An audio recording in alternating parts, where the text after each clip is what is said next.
FBI officer समेत कई top एजेंसियां ये सोचकर परेशान थी कि जिस जेल में किसी कैदी को खुला भी छोड़ दिया जाए वह फिर भी भाग नहीं सकता। वहाँ ऑफिसर्स के नाक के नीचे से ये 3 कैदी आखिर कैसे भाग निकले। और यहाँ सबसे हैरानी की बात तो यह थी कि अगले 10 घंटे तक वहाँ के अथॉरिटीज को इस बात की भी भनक नहीं लगी और इस केस को सुलझाने के लिए FBI समेत US के टॉप एजेंसियां भी एड़ी चोटी का बल लगा चुकी थी। दोस्तों, हम बात कर रहे हैं एक ऐसे जेल ब्रेक की जो पिछले 60 सालों से दुनिया के लिए एक मिस्ट्री बना रहा है। आप सभी को बता दूं कि इस दुनिया में अल्कट्राज जैसा कोई जेल नहीं है। पैसिफिक ओशियन में मौजूद इस जेल में दुनिया के सबसे खतरनाक कैदियों को रखा जाता था, जो कि केवल 22 एकड़ में फैला है। अल्कट्राज के नाम से मशहूर यह जेल समुद्र में ही एक पत्थर के ऊपर बना हुआ है, जिसके कारण इसे दी रॉक भी कहा जाता है।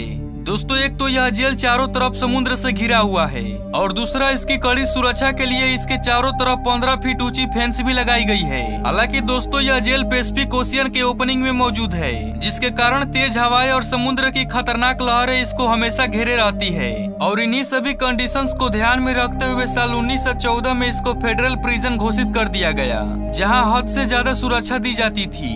इन शॉर्ट, अगर यहाँ कोई आ गया तो उसका इस जन्म में निकलना तो मुश्किल ही था। इस जेल को इनएस्केपेबल का दर्जा प्राप्त था।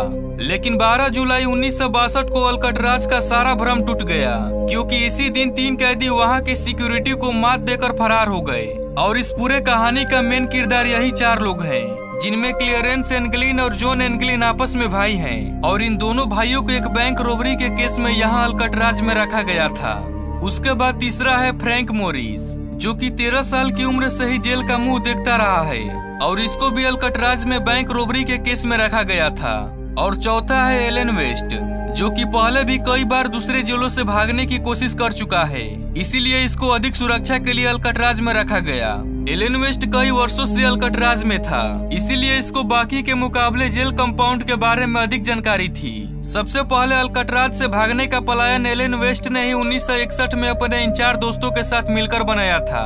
और यही नहीं, एलन ने ब्लॉक बी में एक लूप होल तलाश किया था, जहां से भागना लगभग मुमकिन था। अब मसला ये था कि इन चारों के सेल्स ब्लॉक बी में नहीं थे। ये चारों केवल लंच ब्रेक में ही मिलते थे। ये चारों अपने तरफ से पूरी कोशिश किए कि इनको ब्लॉक बी में शिफ्ट कर दिया जाए, और एकदम यही हुआ।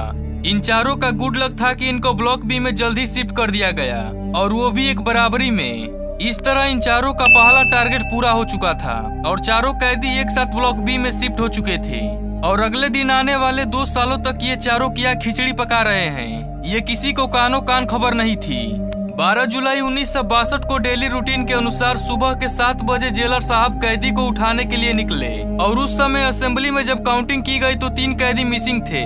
और जब फिर से स्टाफ ने पूरी असेंबली को अच्छी तरह से चेक किया तो पता चला कि ब्लॉक बी में एंगलिन ब्रदर समेत फ्रैंक मोरिस को अपने ही बेड पर सोया हुआ पाया, और उनको ये बात बिल्कुल भी नॉर्मल नहीं लगी। तो स्टाफ ने उनके सेल के अंदर जाकर उनको उठाने की कोशिश की, और जैसे ही स्टाफ उनके पास गए वो हैरान रह गए, क्योंकि उन तीनों के बेड्स पर केवल डमी हेड्स पड़े हुए थे। जी हाँ, वे तीनों कैदी भाग चुके थे और अपने जगह पर सॉफ्ट प्लास्टर और कंक्रीट के मिक्सर से बना एक डमी हेड रख दिया था। इनमें से एक हेड हाथ पड़ने से जमीन पर गिरकर टूट भी गया था, जिसको कि आप फोटो में देख ही सकते हो। इस मंजर को देखकर पूरे जेल स्टाफ के होश उड़ गए थे। उन्होंने ये समझा कि कैदी जेल से भाग नहीं सकते, इसलिए आइलैंड की छानबीन शुरू कर दी। लेकिन दोस्तों, कहीं भी उनका पता नहीं चला। सभी के मन में बार बार एक ही सवाल सताता रहा कि इतनी हाई सिक्योरिटी के बावजूद एक नहीं बल्कि 3 कैदी आखिर कैसे भाग निकले। और हाँ, याद रहे कि इन तीनों में भागने वालों में एलन वेस्ट नहीं था, जिसका असल में ये सारा प्लान था। उसके बाद इन्वेस्टिगेशन टीम बुलाई गई और साथ ही FBI को भी सूचित किया गया। और काफी देर बाद रिसर्च के बाद देखा गया कि वे तीनों अपने सेल की दीवार में एक होल बनाकर भागे थे। असली हैरानी तो तब हुई जब दीवार के पिछले साइड पर 3 नहीं बल्कि 4 दीवार के सेल्स बने थे। जी हाँ, यह चौथा होल एलन वेस्ट के सेल्स का था, जो किसी वजह से उससे निकलने में असफल रह गया था, जिस वजह से एलन वेस्ट को यह पता चल गया था कि उसके बचने का कोई भी चांस नहीं है। लिहाजा उसने सारा प्लान जेल स्टाफ को बता दिया। इस प्रकार एलन ने स्वीकार किया कि ये सारा प्लान उसी का था। उसने काफी मेहनत के बाद ये डमी हेड बनाए थे और इसमें लगे बाल उसने हेयर कट के दौरान चुराए थे। एलन को ये लूप होल के सेल्स के बारे में काफी जानकारी थी, क्योंकि वह जेल के मेंटेनेंस में काम कर चुका है, जिसके कारण उसको मालूम था कि इसकी दीवारें केवल 6 इंच मोटी है और दीवार के होल को बड़ा किया जा सकता है। लगातार 6 महीने चारों कैदी मौका खोजकर सुराग करते थे।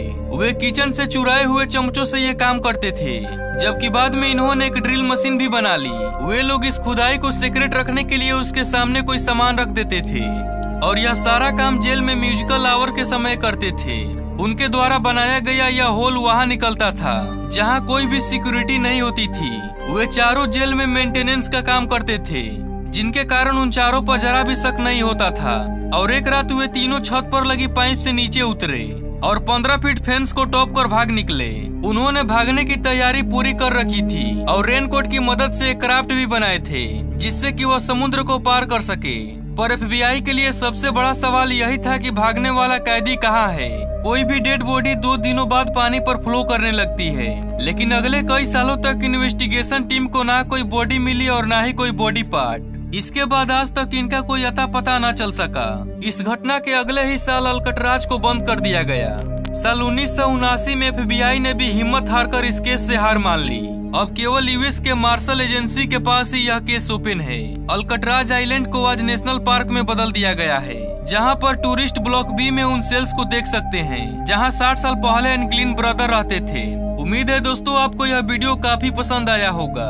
अगर हाँ तो एक प्यारा सा कमेंट जरूर से करना। मिलते हैं एक ऐसे ही इंटरेस्टिंग वीडियो के साथ, तब तक के लिए जय हिंद जय भारत।